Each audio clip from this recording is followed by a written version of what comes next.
What's going on YouTube? JT Reborn here, and welcome back to another edition of my Godzilla comic book reviews. And in this video, we're going to be talking about Godzilla Rivals versus Mechagodzilla. So this comic book is written by Mark Martinez, artist Kara Husted, Alex Sanchez, colorist John Paul Bove, Ed Perry is the assistant. I apologize if I'm butchering these names. Nathan Whittick is the letters and designs, and the editor is David Marriott. So this one, again, multiple artists on the thing. The artwork is quite good. This is another one of those one-shot storylines that IDW has been doing with the Godzilla Rivals titles. My favorite has still got to be the King Ghidorah one, but there's been some pretty solid ones. If you go check through the channel, I've covered every single issue in the Godzilla Rivals series, but I have been enjoying these things. Like I said, part of the fun of it is like an anthology storyline, so you get something kind of different each time. But also that can be a little bit of a detriment too, because you could get something that is quite interesting that leaves you on a bit of a ambiguous cliffhanger. It's like, oh, I want to see what's next. Oh, we'll probably never get some sort of follow-up to it. So like I said, there's pros and cons to kind of each storyline, but again, there's that's part of the fun of it too, is you get the anthology angle where you get something new each time, different timelines, different set of rules and all that with the monsters. But this one is set in the year 2074. There's this evil corporation known as Tracer Tech, and apparently they've been doing some really kind of shady things, like embezzling money and kind of treating the citizens of the city like crap, if you will. There's people who are against them. This is also a future where monsters are kind of on the loose, and then we have the CEO here known as Derek Tracer, who's kind of like the main weapons guy to kind of take down the monsters, and his next big plan is to utilize Mechagodzilla. Now, Mechagodzilla in this particular comic is modeled after the Kiryu design, arguably the best Mechagodzilla design. It's kind of tough to say. For me, it's always like the original 1974 Mechagodzilla, the Showa era, and the Millennium era. Those two are pretty neck and neck in terms of designs. Sometimes I go back and forth on which one I like more, but I mean, like I said, I love the original, and I really love the Kiryu design. Mechagodzilla 2 is good as well, but it's not as good as the first or the third. The anime trilogy Mechagodzilla design is just... and it's kind of messy, but we never really got to see it in action. Not that it would have been all that exciting, given it is the animated trilogy. And then you have the Monsterverse one, which goes in a very different direction. I've never quite loved that design. I mean, I enjoyed it just fine, but it's not the Kiryu design is just fantastic. So, but anyways, we have these other people who are trying to break into them and expose them for their secrets, and also kind of steal information, which one character here, based on kind of how she's dressed, may be kind of giving clues that she's not exactly who she seems to be. So anyways, they're off trying to break into things. We have the Tracer Tech trying to let Kiryu or Mechagodzilla go and kind of take care of business, and we have these there's two kind of storylines. There's Godzilla and that coming in wrecking havoc. Now Godzilla's designed here is really cool. It's modeled right after the GMK design, so I mean, arguably one of the best movie in the Millennium series, which is GMK, versus arguably the best Mechagodzilla with the Kiryu version. So the good news is we do get a lot of action sprinkled in throughout this issue. Like I said, you even get the classic beam battle, which is my favorite moment, and like I said, it's pretty creative and innovative with the action. And then, like I said, Mechagodzilla gets kind of hacked, and the people trying to break in and steal information about this corrupt corporation doing their thing, and then they get exposed kind of to the media, and some shady stuff's going to go on there. But did it come at a price? Is this really was that evil corporation kind of the lesser of two evils, knowing that the information about Mechagodzilla is now in the hands of what seems to be the Exilians? I mean, like I said, you have this one woman in here who's kind of modeled after it, and they set up Ghidorah and Gigan around their way. So will we ever see a follow-up to this particular comic book? I'm not exactly 100% sure.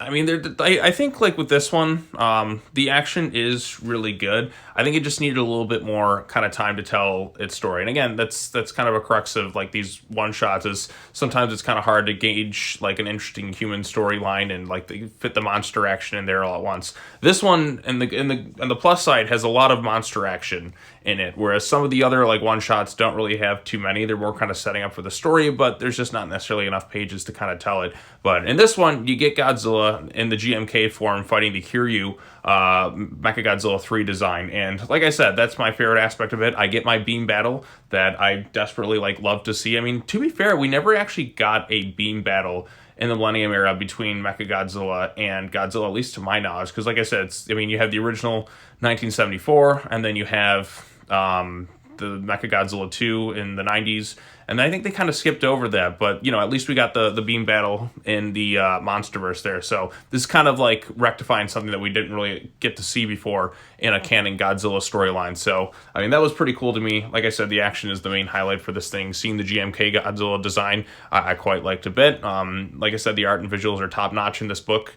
The human storyline, I feel like I kind of needed a little bit more with the Tracer Tech stuff, like what exactly were they? I mean, you kind of get things like they're corrupt and like embezzling stuff, but at the same time, they're also kind of like building Mechagodzilla to stop all these monsters. Like what's more going on to them? And again, I think if it had more pages to kind of explore things, would have been a little bit better. The human characters don't really like stand out too much in the storyline, not like some other entries within the Godzilla Rivals stuff, because they're more so it's just a heist comic book. Like they're trying to break in, steal information, and that's kind of like where we ended up with things. So there's a few kind of humorous moments sprinkled in throughout the comic book.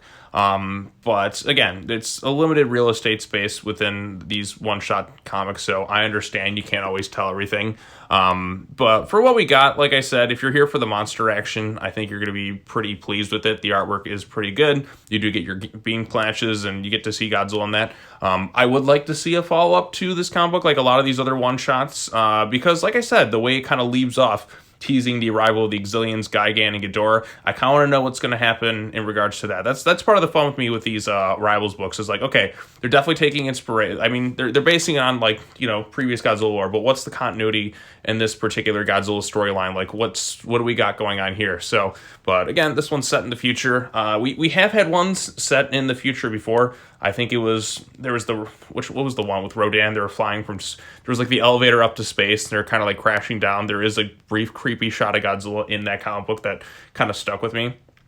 But like that was kind of a fun. I think it was Rodan versus Ebra, if I'm not mistaken. I have to kind of go back and look. It's been a minute since I read that one. But yeah, like this one, like I said, you get a little bit of the future setting. Not sure if it really needed to be set like 50 years into the future, but I mean, you could have just said it was like kind of modern times, but like in this alternative universe, because it just seems like not too like far off from our own in a way. Obviously, like there's some more sci-fi elements to it, but there's nothing that really gave like 50 years into the future type vibes. But then again, like I said, this is.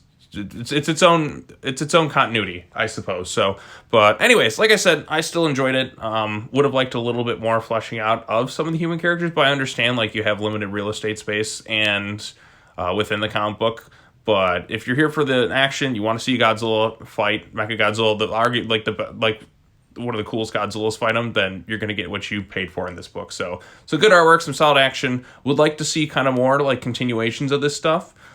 Based on the way it ends, I don't know if we ever will get a follow-up, because a lot of those other one-shots tease stuff, but we never got follow-ups to those. So as it stands, it was pretty fun. I am glad I read it, and looking forward to see what other one-shots they have next. Is it my favorite? No. I still think the Godzilla versus King Ghidorah one was, without question, the best of the bunch, because it had like this like Godzilla was turned into like a gladiator. I thought that was really cool. So, but like I said, artwork pretty good, plenty of action. I think you're gonna get what you paid for. So anyways, if you have any thoughts on this particular comic book, let me know in the comment section down below. Be sure to like this video, share it with your friends, subscribe to the YouTube channel for more content, the bell for notifications, all that fun stuff. That's gonna wrap it up for the Godzilla comic book reviews for this week, because I mean, they kind of pop up sporadically here and there. And then tomorrow I'm going to try and see another movie for the after the movie. And then this Friday, the Monarch show premieres. So looking forward to talking about that. So, all right. Well, that's all I have to say. As always, take care now. Bye-bye then. And I will see you all in the next video. Peace.